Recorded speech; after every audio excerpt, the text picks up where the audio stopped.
Ja, lepo, da najpogumnejši pesniki in pesnice ostajamo v pesniškem krogu. In to ni noben pekel, sem rekla, ampak to so nebesa, pesniška nebesa.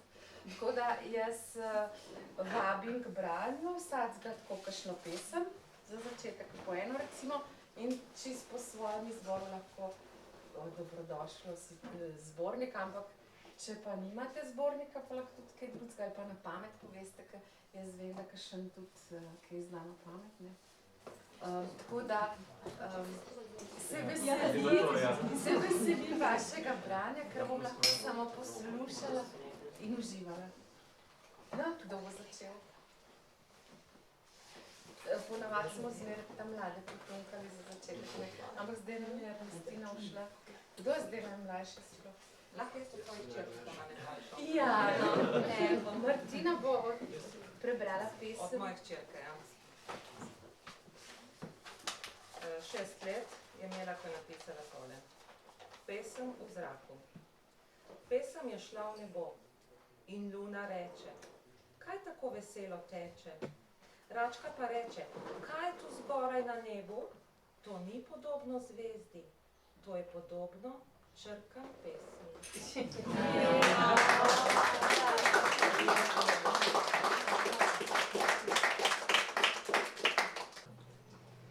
Danes je morda že jutri. Za hrbtom se plazi čas do zgodaj in malo čez. Tu ni sladkorne pene, ližejo se rane, ni metuljev, bolniški zrak ne prhuta. Nemim slavcem rastejo glasni zobje in krila krnijo. Še gledajo v okna. Zunaj v dežju drhtijo luže na asfaltu, ki je zlit nočjo in skriva konce spolzkih cest. Med stenami se stopinje krčijo v bližino, kot da korakov nikdar ni bilo. Če prestopiš sebe, poješ, kakor da ni zidov, lebdiš in čakaš, da si prepoznan, ker še je čas, jutro je v krčih porodnice, do krika svetlobe, ki jo kljuva omedlila tema, morda predihaš otrplo sebe.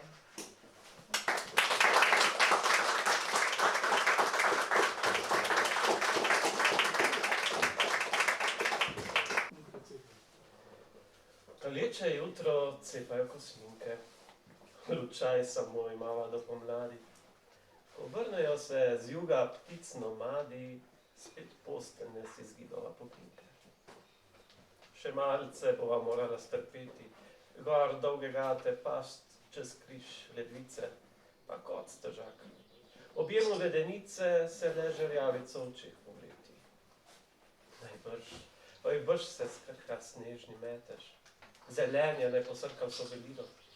Naj v cvet razpre se najn sončni pletež in radost naj izniči bolečino.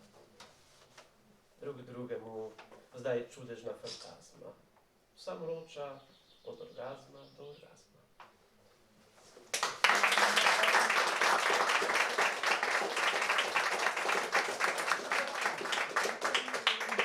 Nekateri me že poznate, jaz sem bolj tako ovnasta, se kar malo zaletavam, pa govorim o stvarih, ki mi niso všeč, in taka je Modra zora. V dolgi noči so besede razbesedene, resnice razresničene, vrednote nič vredne. Ob zori zori spoznanje spoznanja, zavedanje zavedanja, razum razuma. Jutranja zarja šepeta, odpihnila sem ti črne oblake s čela, da si je modro. A kako daleč je še jutro?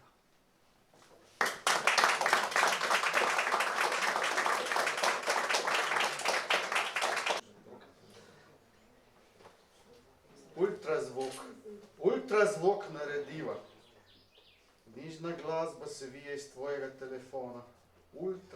Ultra nežno preiskujem s prsti po območju tvojega trebuha. Naslonim uho tam nekje na pupek. Poslušam. Slišim ultrazvok. Potem nadaljujem, ti mi pomagaš. Pomagaš do nebes.